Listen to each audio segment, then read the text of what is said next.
E hoje eu vou falar sobre 12 verdades que toda mulher gostaria que os homens soubessem. Eclesiastes capítulo 9, verso 9.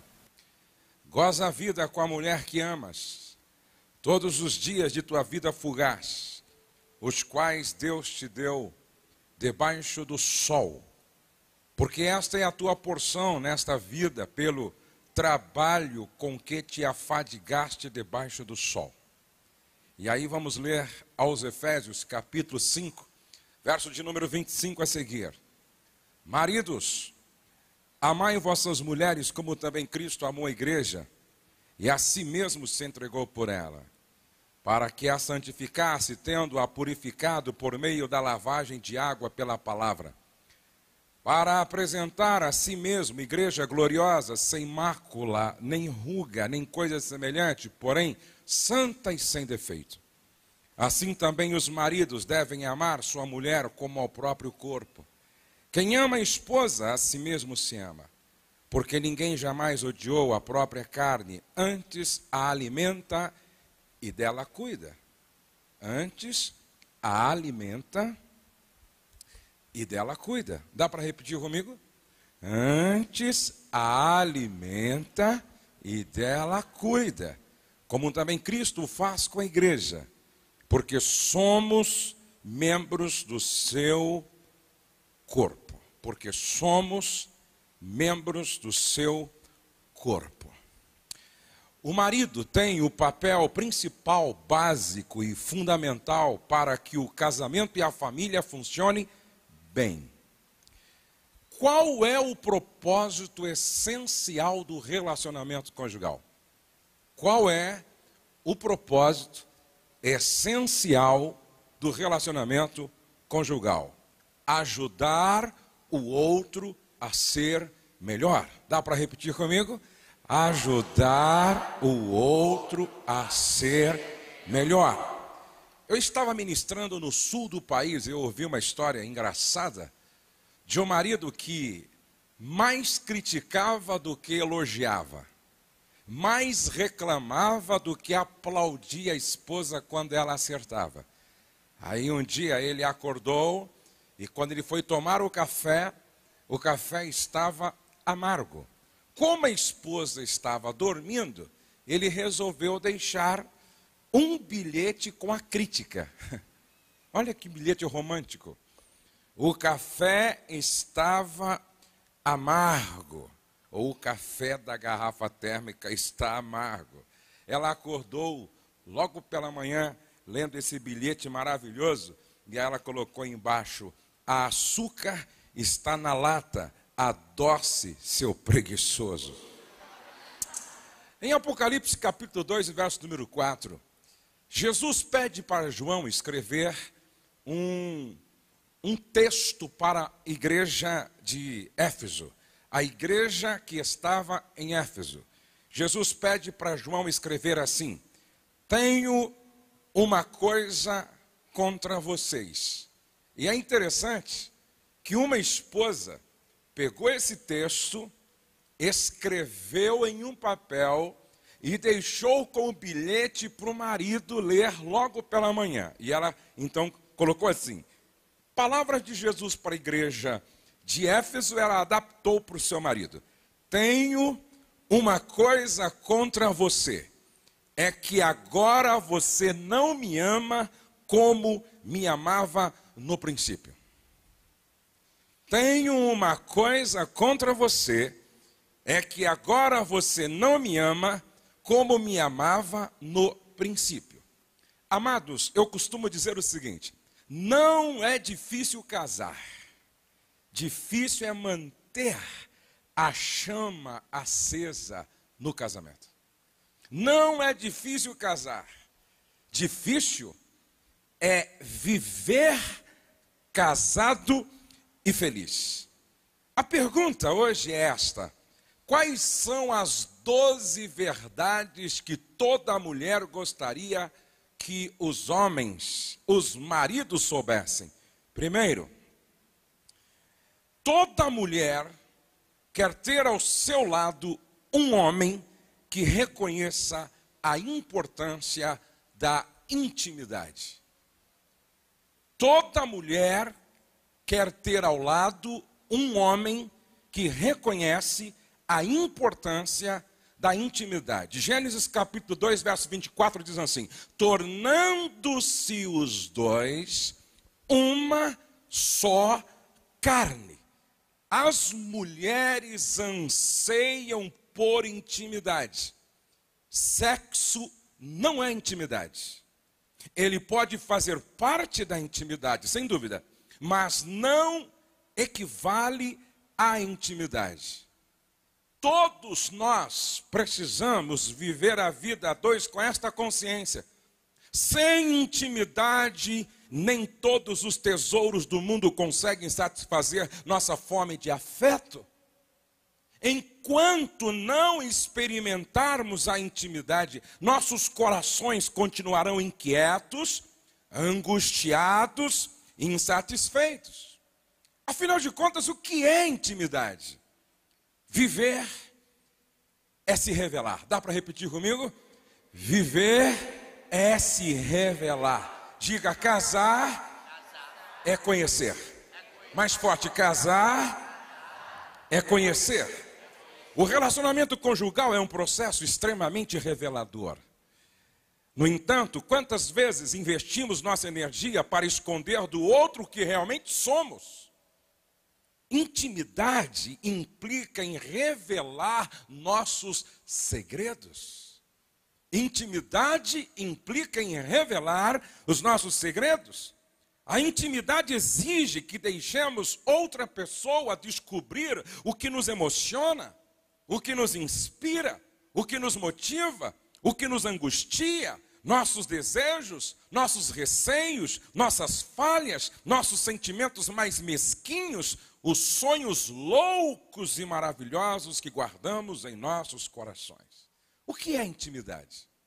Intimidade é o processo de revelação mútua que nos leva a nos entregarmos completamente a outra pessoa no mistério que chamamos de amor. Qualquer ser humano tem uma profunda necessidade de ser conhecido.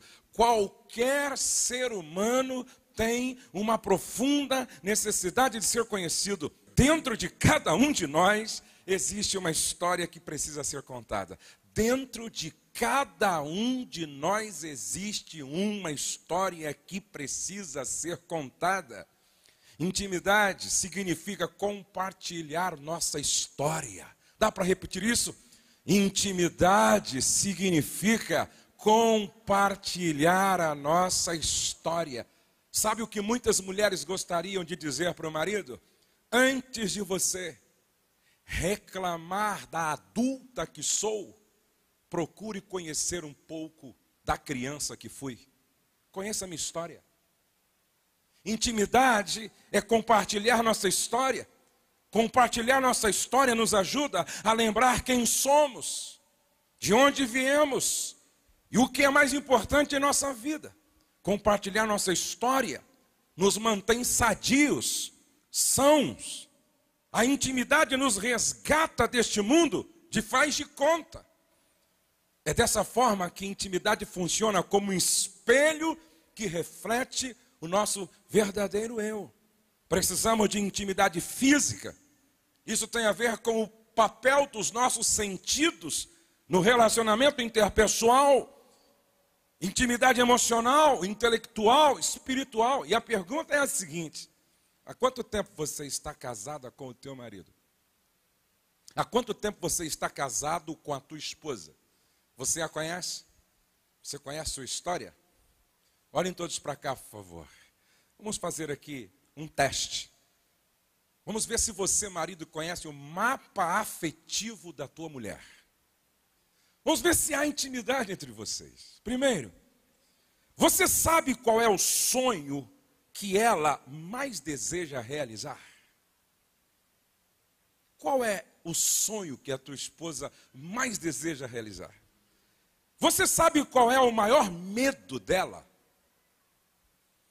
Você sabe qual é a música ou o hino preferido dela?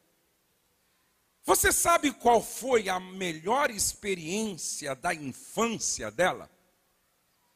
Você sabe qual é o prato preferido da sua esposa?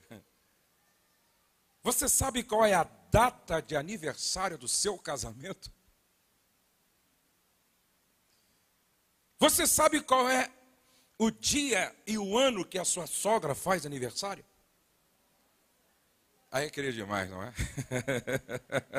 Você seria capaz de descrever como foi o dia dela hoje? Você seria capaz de descrever como foi o dia dela ontem? Qual foi a sua agenda de atividades ontem? Você sabe qual é o presente que ela mais gosta de receber?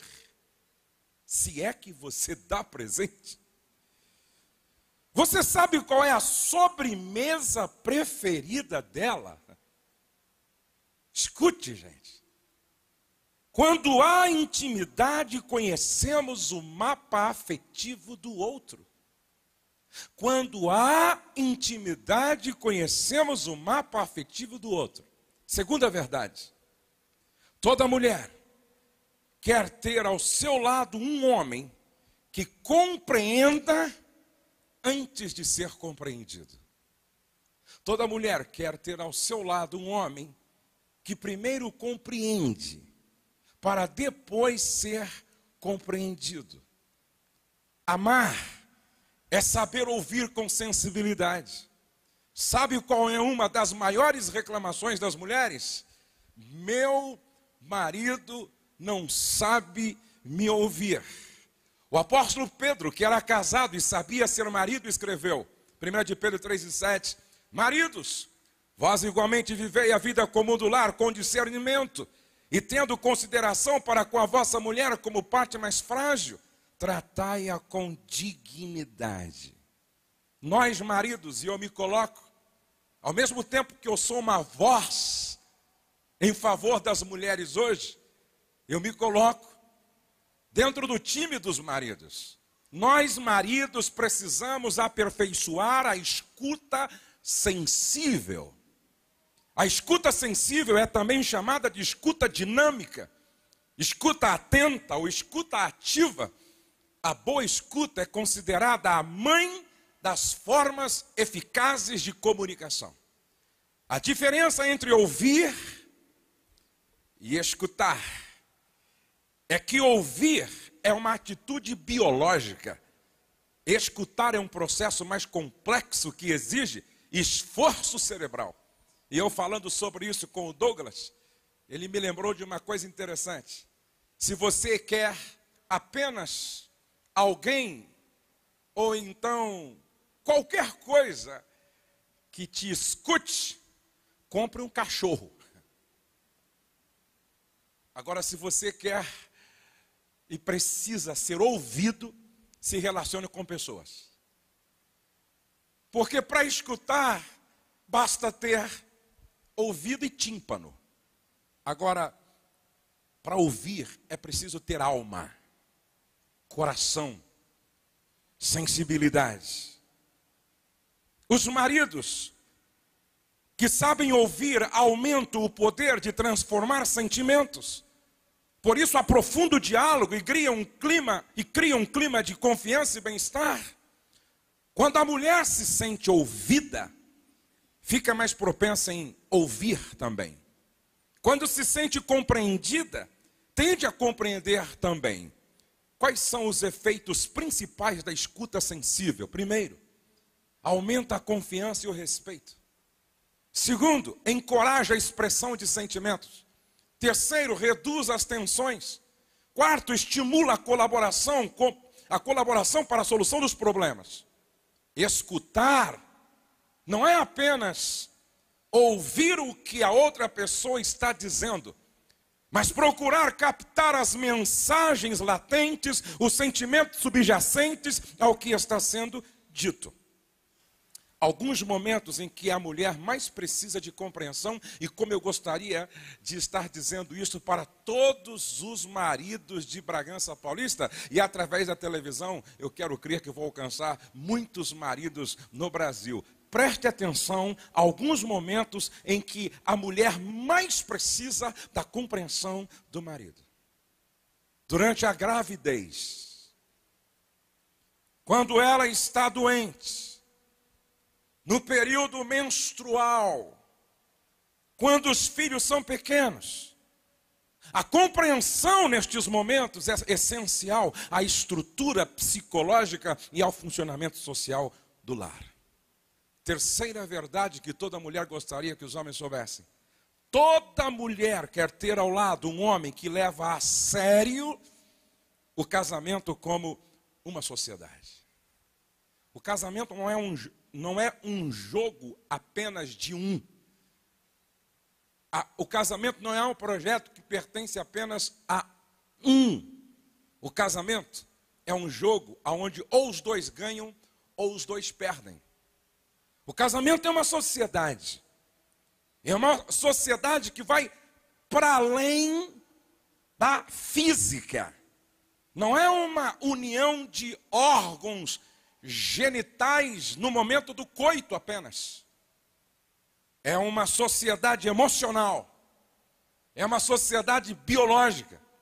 É uma sociedade espiritual. É uma sociedade financeira. O sucesso desta sociedade depende de três coisas básicas: compromisso, interdependência, prestação de contas. Depois que uma pessoa se casa, ela já não pode mais dizer: ninguém tem nada a ver com a minha vida. Depois que uma pessoa se casa, não tem como dizer: nem minha mãe perguntava tanto assim como você está perguntando, porque o sócio tem o direito de perguntar tudo sobre a sociedade. Quarta verdade: eu acho que isso muitas mulheres gostariam de dizer para os maridos: a maneira como você trata meus pais e a minha família de origem revela a verdade sobre o quanto você me ama. A maneira como você trata os meus pais e a minha família de origem revela a verdade o quanto você me ama. A coerência, veja só, veja a incoerência. À noite, os dois estão se preparando para aquele momento bonito do diálogo sexual. E aí, beijo para cá, beijo para lá, carinho para cá, carinho para lá. E ele diz: minha vida, minha fofa, minha querida, meu amor eterno. Aí, praticam o diálogo sexual, dormem. Aí no outro dia estão conversando no café da manhã.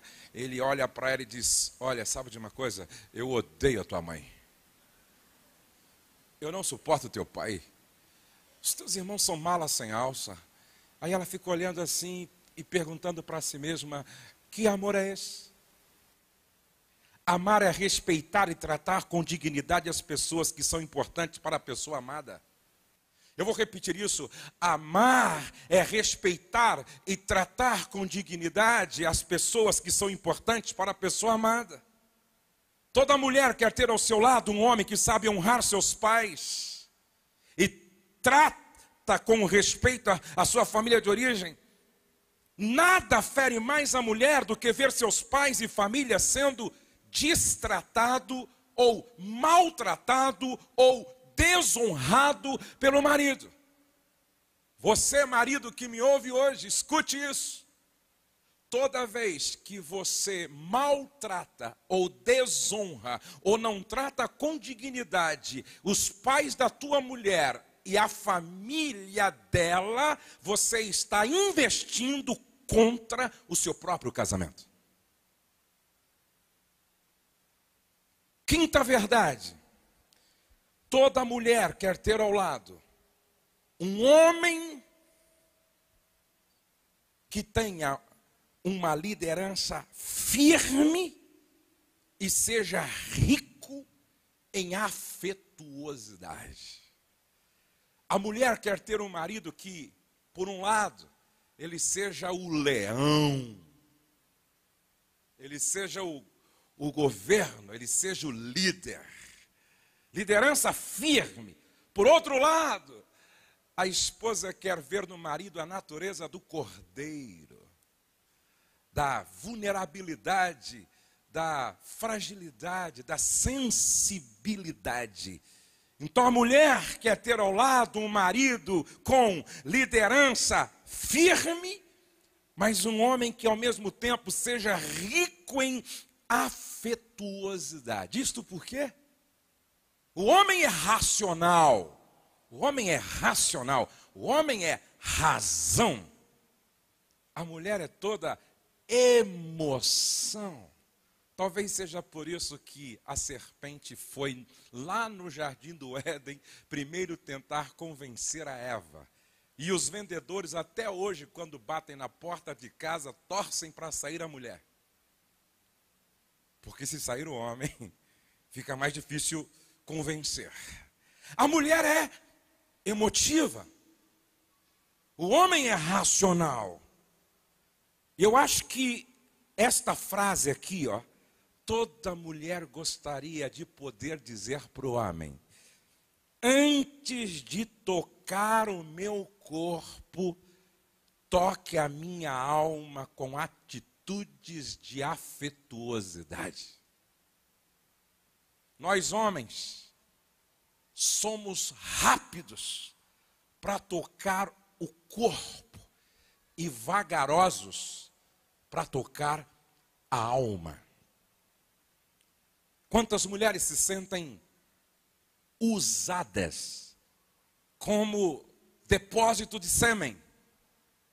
Quantas mulheres se sentem usadas pelo marido que apenas se preocupa em satisfazer sua necessidade quase que fisiológica e nenhuma preocupação com a alma da esposa? E eu não estaria sendo duro, contundente, forte, se eu dissesse que tem algumas mulheres que na hora do ato conjugal se sente quase que violentada, porque não há nenhuma sensibilidade no homem, não há nenhum cuidado, nenhuma preocupação com a sua alma, com as suas emoções.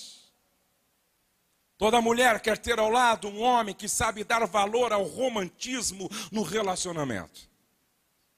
Quando eu falo que o casamento é uma construção, o que é o amor sacrificial nessa construção? É o alicerce. Vocês não estão vendo aqui a fundação, vocês não estão vendo o alicerce, vocês não estão vendo o concreto que foi colocado na base. Mas o que sustenta essa construção é a base, é o alicerce. E o amor romântico na construção de uma casa, o que representa, o que significa? O amor romântico é isso aqui, é a ornamentação, a flor. O amor romântico é a sanca. O amor romântico é o tapete. O amor romântico são os quadros. O amor romântico são os enfeites que as mulheres sabem colocar na casa muito bem. É a textura, é a pintura. Pergunto, por melhor que seja a fundação, e por mais resistente que seja a estrutura, morar numa casa sem enfeite tem graça, sim ou não? Morar numa casa sem flores, sem quadros, sem tapete tem graça, sim ou não? Não. Um casamento sem romantismo é como uma casa pelada. Um casamento sem romantismo é como uma casa sem reboco, sem pintura, sem textura, sem flores, sem tapete, sem quadro, sem sofá, sem mesinha no centro da sala. Um casamento sem romantismo é como uma casa sem ornamentação, sem graça, sem vida, sem brilho, sem gosto, sem tempero, sem sabor. Quantos são casados aqui? Levante a mão, por favor. Todos os casados. No seu casamento tem romantismo? Hã? Toda mulher quer ter ao lado um homem que sabe dar valor ao romantismo no relacionamento. Se o homem se excita pelo que vê, e por isso as esposas devem se preocupar com o seu cabelo, com a sua pele, com a sua roupa, com a sua sandália, com as suas unhas. Se o homem se excita pelo que vê, a mulher muito mais pelo que ouve. E é interessante que às vezes você encontra uma mulher tão bonita que com um rapaz não tão bonito assim. E aí você pergunta, que mistério há nisso aí? É porque a mulher, o homem ouve com os olhos. E a mulher enxerga com os ouvidos. Vou repetir, os homens ouvem com os olhos. E as mulheres enxergam com os ouvidos. Olha o que está em Cantares 2:2. Capítulo 2, verso 2. Como um lírio entre os espinhos, assim é a minha amada entre as outras mulheres. Qual é a mulher que não gosta de ouvir isso? Olha o que está em Cantares 2, verso 4. Leva-me à sala do banquete, e o seu estandarte sobre mim é o amor. Leva-me à sala do banquete. Ou seja, antes de abrir a porta do quarto, abra a porta do restaurante para a tua esposa. Antes de abrir a porta do quarto, abra a porta da sorveteria, da pizzaria, abra a porta do cinema, abra a porta do carro para a esposa. Inclusive, a gente precisa resgatar o valor do cavalheirismo. A gente vem percebendo homens assim, muito rude, grosso, homens que não têm a delicadeza nem de pegar um copo de água para a esposa durante a noite. Pelo contrário, homens que não servem. Inclusive, quem não vive para servir deveria morrer. Ou quem não serve para ser marido. Porque toda mulher quer ter ao lado um homem que saiba servir. A minha esposa está aqui e pode perguntar se isso é verdade ou não. Quando a gente está hospedado em um hotel, eu acordo sempre mais cedo e ela gosta de acordar um pouquinho mais tarde. Aí eu vou tomar café e como eu sei que o café tem horário para terminar no hotel, aí eu preparo o café numa bandeja, tal, com suco, café, aí bolinho, aquela coisa que a mulherada gosta, não é? E aí eu levo para o quarto e coloco ao lado da cama dela, e aí quando ela acorda, está lá o cafezinho dela. E aí eu pergunto, e aí, você dormiu bem? O café está aqui, ó, para você. Amados, preste atenção. Mulher é que nem caderneta de poupança. Para você sacar à noite, tem que passar o dia fazendo depósitos. Entendeu? Agora tem marido que não compra o pão na padaria para a esposa tomar café, quanto mais levar café na cama. Tem marido que não compra um bolo na padaria para a esposa tomar café. Tem marido que não colabora com absolutamente nada. Depois não entende porque a esposa é amarga. Depois não entende porque a esposa é ranzinza. Depois não entende que a esposa não tem prazer em servi-lo. Casamento é uma troca. Casamento é uma troca. Será que eu estou sendo claro? Sim ou não? Sim. Olha o que diz aqui. Leva-me à sala do banquete. A esposa está dizendo, ele me leva à sala do banquete e me honra diante daqueles que são importantes para ele. Aí no capítulo 5, verso 16, está escrito, o seu falar é muitíssimo doce.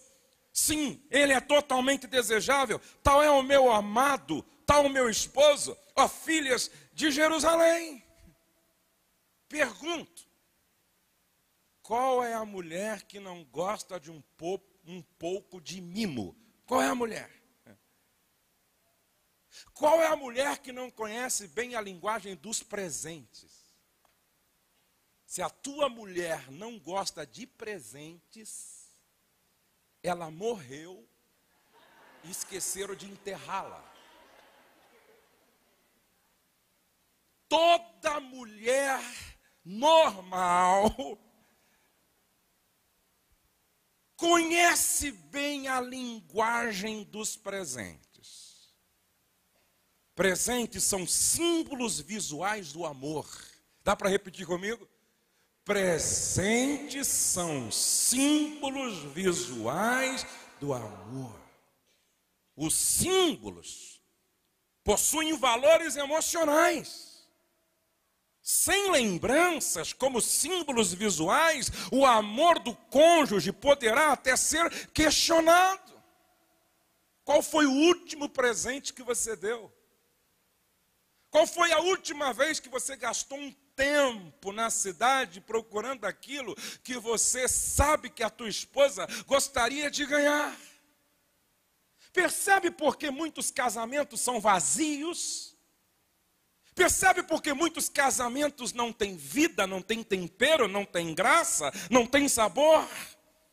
A mulher precisa desse depósito frequente para que você tenha crédito para sacar depois. Se vocês me entenderam até aqui, digam amém. Amém. Sexta verdade. Toda mulher quer ter ao lado um homem que sabe ser flexível. Flexibilidade é estar aberto para as mudanças necessárias. Até porque o desejo de mudar é uma grande prova de amor. Ou vocês estão pensando, porque eu estou ensinando esses dias aqui, eu não preciso aprender? Eu estou aprendendo todos os dias. Cada vez que eu leio um livro, eu cresço um pouco. Cada vez que eu ouço uma ministração, eu aprendo um pouco mais. Cada vez que eu leio a palavra, eu percebo o quanto eu preciso melhorar ainda. Ninguém aqui é um produto final. Ninguém aqui é uma obra acabada. Todos nós estamos em obra. Todos nós estamos num processo de construção. Toda mulher quer ter ao seu lado um marido flexível.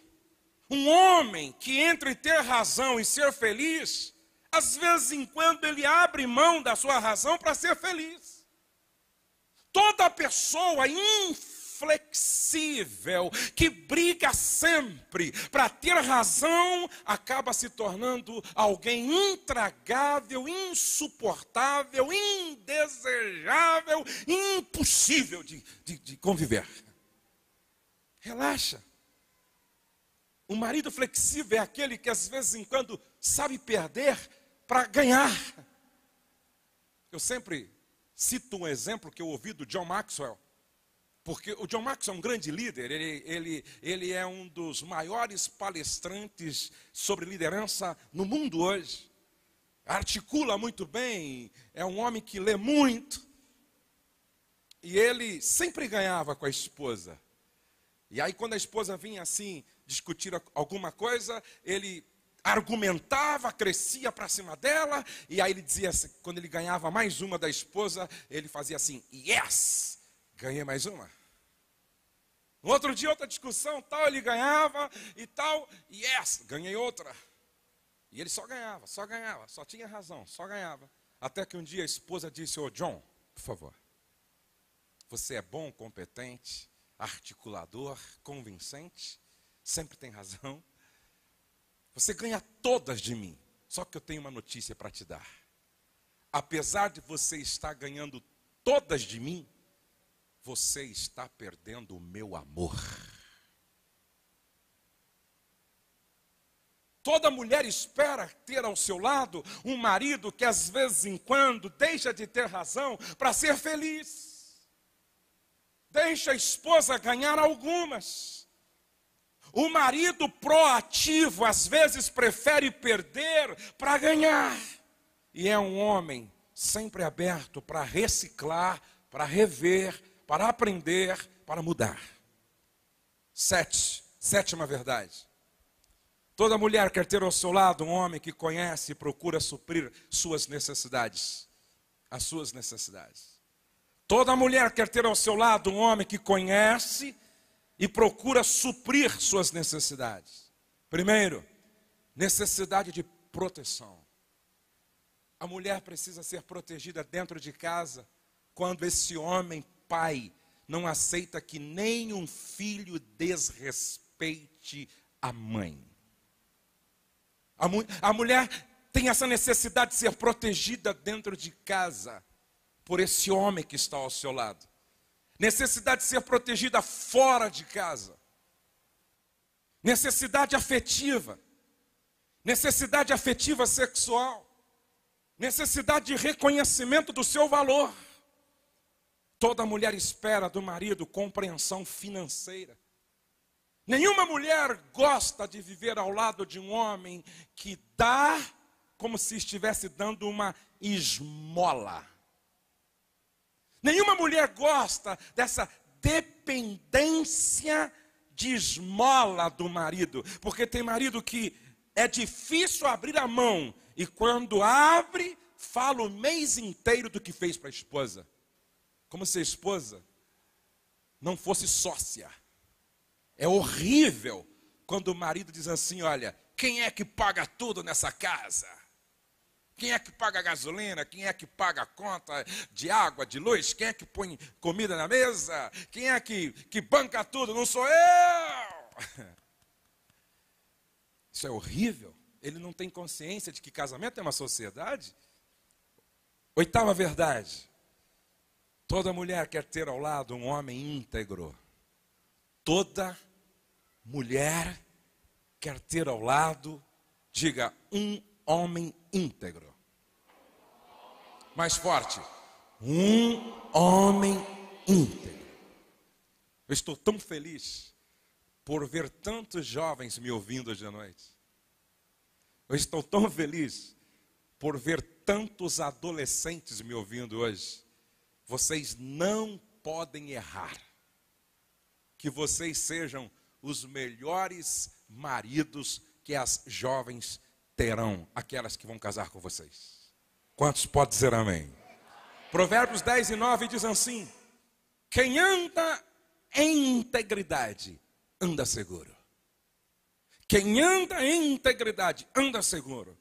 Mas o que perverte os seus caminhos será conhecido. Provérbios 11:3. As pessoas direitas são guiadas pela honestidade. As pessoas direitas são guiadas pela honestidade. A perversidade dos falsos é a sua própria desgraça. Provérbios 19:1 diz: melhor é o pobre que anda na sua integridade do que o perverso de lábios e tolo. Provérbios 20, o verso 7. Como são felizes os filhos de um pai honesto. Como são felizes os filhos de um pai honesto e direito. Escute isso, por favor. A lealdade é a raiz que alimenta a confiança. Dá para repetir comigo? A lealdade é a raiz que alimenta a confiança. Homens íntegros não mentem. Homens íntegros não enganam. Homens íntegros não traem. Homens íntegros são fiéis à esposa, fiéis aos filhos, fiéis à família de origem da mulher, fiéis à sua própria família de origem. Até porque, quando uma pessoa diz que está traindo a esposa, primeiro ela está traindo a si mesma. A base do relacionamento conjugal é a confiança. E confiança não se compra, não se exige, não se barganha. Confiança se constrói. e se constrói trabalhando só com a verdade. Nona verdade: toda mulher quer ter ao lado um homem que assume ou que assuma o comando da família, do lar, que seja o cabeça. A mulher edifica, mas é o homem que governa. Eu vou repetir isso. Rapazes, escutem isso por favor, hein? A mulher edifica, mas é o homem que governa. Olha o que está em 1 Coríntios capítulo 11, verso 3. Mas quero que saibais que Cristo é a cabeça de todo homem. O homem, a cabeça da mulher. E Deus, a cabeça de Cristo. Então Deus, cabeça de Cristo. Cristo, a cabeça do homem. O homem, cabeça da mulher. E a mulher tem a autoridade delegada pelo marido sobre os filhos. O homem deve assumir a liderança moral do lar. Ei, escute isso, porque isso é muito sério. O homem deve assumir a liderança moral do lar. A força moral do líder da família impõe o respeito e a fibra com que os filhos tecerão a estrutura de uma personalidade segura e tranquila. A moral de uma família demanda a inspiração transmitida a todos da casa pela firmeza de caráter e seriedade do homem que, com seu exemplo e sua vida, constrói sua casa, seu nome e sua honra. O que acontece quando o homem não assume a liderança moral da família por causa da sua vida dupla?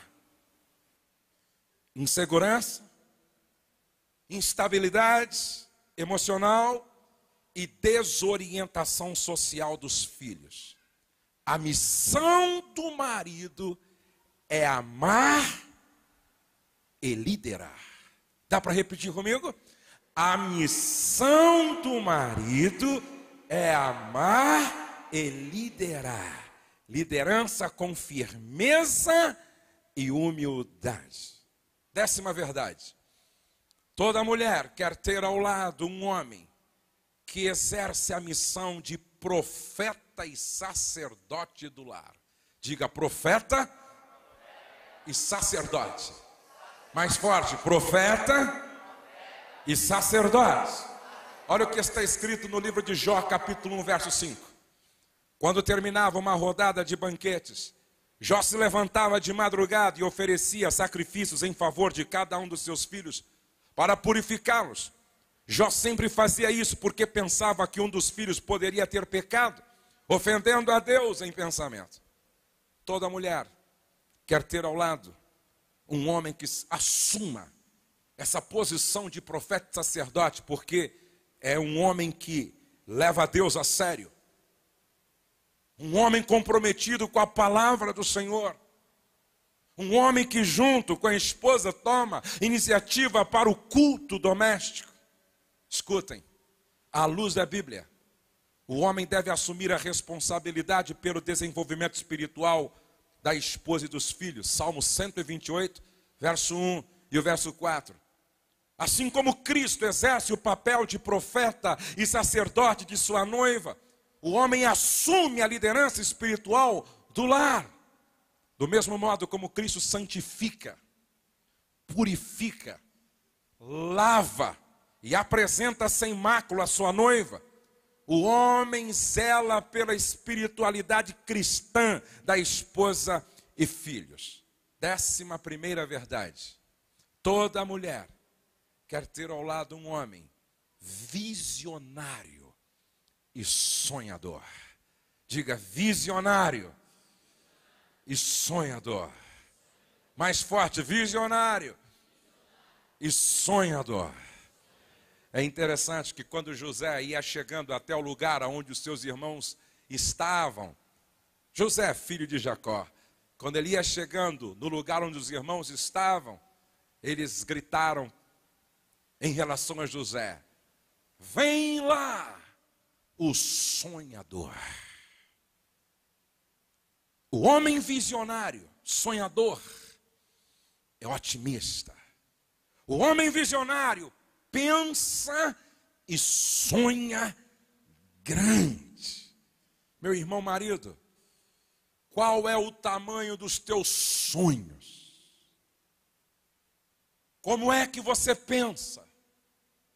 Você é alguém que pensa grande.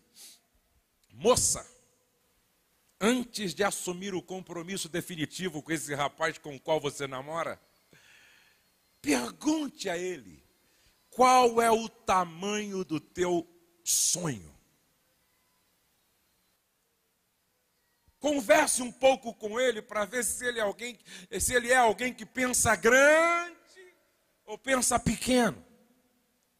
O homem visionário projeta o futuro, não com base nas suas limitações, mas ele projeta o futuro com base na grandeza de Deus, na sua vocação, na sua competência. O homem visionário não aceita a mediocridade como estilo de vida, porque a sua busca constante é pela excelência. O homem visionário crê no impossível e consegue visualizar o invisível por causa da sua fé na grandeza do Deus que ele serve. O homem visionário sonha grande e motiva a família a sonhar com ele. Aleluia. O homem visionário sonha grande e motiva a família a sonhar com ele. O homem visionário tem alvo. Ele sabe aonde quer chegar. 12ª verdade. A mulher se sente segura quando o homem demonstra comprometimento com a família. Toda mulher quer ao seu lado um homem que olha para a família e a família para ele é o seu maior patrimônio. Toda esposa quer ter um marido que na sua ordem cronológica de prioridades, a família vem em primeiro lugar. A família deve ser a prioridade do homem. Eu já disse e vou repetir outra vez. Nenhum sucesso justifica o fracasso de uma família. Se o homem for o melhor jogador do planeta, mas perder por causa disto a sua família, sua conquista aos olhos de Deus não faz sentido, não tem valor. Quando você estiver subindo, vou lhe dar um conselho. Quando você estiver subindo, leve sua família junto, porque não tem graça você chegar no topo e comemorar sua vitória sem ter a família do teu lado. Eu tenho dito que nem o ministério de alcance mundial compensa se a família não for junto. Não vale a pena ser pastor de uma igreja com 10 mil membros se a família não for junto. Não vale a pena ganhar 10 milhões de dólares de alguma forma se a família não for junto. Porque família não tem preço, casamento não tem preço, filhos não tem preço, pacto, aliança conjugal não tem preço. Toda mulher quer ter ao seu lado um homem que prioriza a sua família em detrimento a todas as outras coisas. Todo investimento que fizermos na família ainda é pouco diante daquilo que ela representa. Quantos podem dizer amém? Eu termino contando o que eu li em um livro. Um marido, depois de assistir uma palestra como essa, porque esta palestra é como que Deus colocando diante de nós um espelho, não é verdade? Uma esposa, na palestra anterior, disse que ela foi assim assinalando os pontos que ela entendeu que precisava melhorar. E de repente muitos maridos aqui, ao me ouvir, também assinalaram na mente, no coração: aqui eu estou bem, aqui não, aqui eu preciso melhorar um pouco, aqui eu estou ruim a beça, mas aqui eu estou razoável. Esse marido foi ouvindo e ouvindo e ouvindo, e depois de ter ouvido a ministração, ele chegou à seguinte conclusão: minha esposa é uma viúva com um marido vivo dentro de casa. Ele chegou à seguinte conclusão: minha esposa não tem marido. Diante de tudo que ele ouviu, ele disse: estou morto como marido. Diante destas verdades aqui, ó, não há intimidade.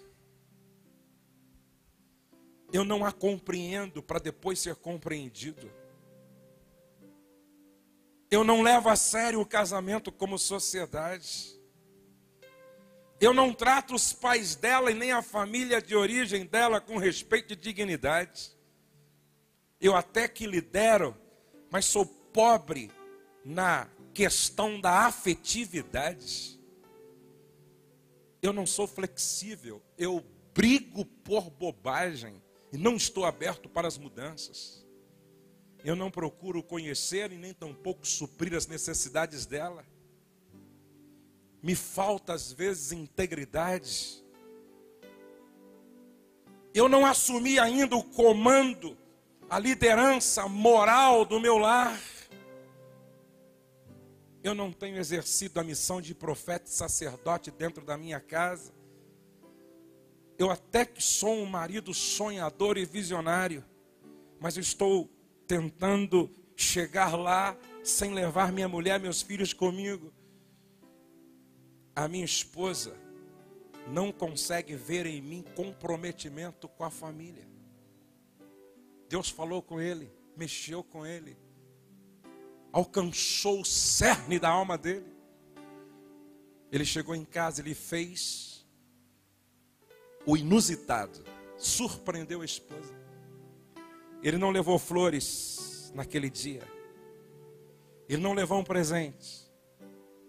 Ele levou um coração disposto a mudar definitivamente. E ele pegou uma bacia, colocou água dentro, pediu que a esposa sentasse na poltrona na sala. Ela não entendeu nada. E quando ela sentou, ele abaixou, tirou suas sandálias, colocou os pés dela dentro da água que estava na bacia. E chorando, ele começou a lavar os pés da esposa, dizendo: eu quero te pedir perdão. Eu quero te pedir perdão pela incompreensão. Eu quero te pedir perdão pelas palavras duras que eu sempre te disse. Eu quero te pedir perdão pela minha indiferença, meu egocentrismo, minha ignorância, minha estupidez. Eu quero te pedir perdão pela falta de romantismo, de sensibilidade. Eu quero te pedir perdão porque eu nunca soube te ouvir com o terceiro ouvido, que é o coração. Eu quero te pedir perdão porque às vezes eu fui áspero, grosso, estúpido, ausente, e não fui o amigo que você sempre contou, ou sempre esperou que eu fosse. Eu quero te pedir perdão porque como pai eu deixei a desejar. E foi lavando os pés dela, e foi lavando os pés dela. E ele disse: eu quero fazer com você hoje um pacto. A partir de hoje você terá um novo marido. O teu marido ressuscita hoje. Você vai conhecer um novo homem a partir desse dia. E conta-nos que a partir daquele dia, nunca mais aquele casamento foi o mesmo. A glória de Deus entrou naquela casa. A graça de Deus se manifestou naquela família. E aquele homem passou a ser um vaso de honra, um instrumento da graça de Deus. Um marido refletindo no seu comportamento os traços do caráter de Jesus. Deus não nos trouxe aqui sem um propósito. Deus nos trouxe aqui porque é tempo de avivamento. É tempo de transformação. É tempo de mudança. É tempo de ganhar autoconsciência, fazer autocrítica e dizer diante de Deus, da sua palavra: Senhor, esquadrinha-me, vê se há em mim algum caminho mau, liberta-me de mim mesmo, porque eu quero viver para o louvor da tua glória. Eu quero que em mim o teu nome seja glorificado. Eu quero ser o canal da tua bênção dentro da minha casa. Eu quero ser um agente de transformação, de mudança e de cura. Eu não quero ser espinho, eu quero ser uma bênção. Vamos estar de pé e vamos orar ao Senhor. Quando eu mudo, tudo muda ao meu redor. Amém, amados? Diga comigo: o desejo de mudar é uma grande prova de amor. Coloque a mão no ombro da pessoa que está perto de você. Diga para esse irmão ao lado: você não está só. As tuas lutas são as minhas lutas. As tuas batalhas são as minhas batalhas. Mas as tuas vitórias serão as minhas vitórias. Amém, amados? Sozinho a gente vai mais rápido, juntos a gente vai mais longe. Por isso, vamos orar uns com os outros e uns pelos outros. Quero que você lance uma palavra de bênção sobre a família desta pessoa que está do seu lado, em oração. Comece a orar por esta pessoa, por sua família. Nosso Deus e nosso Pai, glorificado seja o teu nome para todo sempre. Glorificado seja o teu nome pela vida de cada família aqui representada, de cada esposa que aqui veio, de cada marido que aqui chegou, de cada filho e de cada filha. O Senhor sabe quem está aqui precisando de um milagre. O Senhor sabe quem está aqui precisando de mudança. O Senhor sabe quem está aqui precisando de transformação. O Senhor sabe quem está aqui precisando de cura para o relacionamento. Tu és um Deus poderoso. Tu és um Deus de ontem, de hoje e de sempre. Tu és o Deus que faz além do que nós pedimos ou pensamos. As pessoas que me assistem através da televisão, através desse DVD, toca também nesta casa, nesta família, neste lar, neste casamento. Toca nestas pessoas de forma extraordinária, de forma poderosa. Alcança famílias, alcança as casas, alcança os lares, alcança as vidas. Faz aquilo que só o Senhor pode e sabe fazer. Deus, quebranta o coração que precisa ser quebrantado.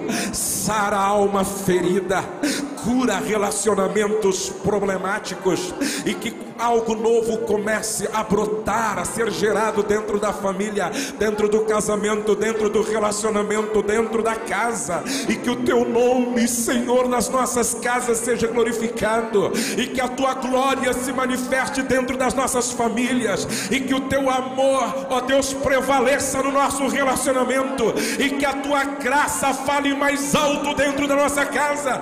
Nós repreendemos Satanás, nós repreendemos o adversário, nós repreendemos o maligno e declaramos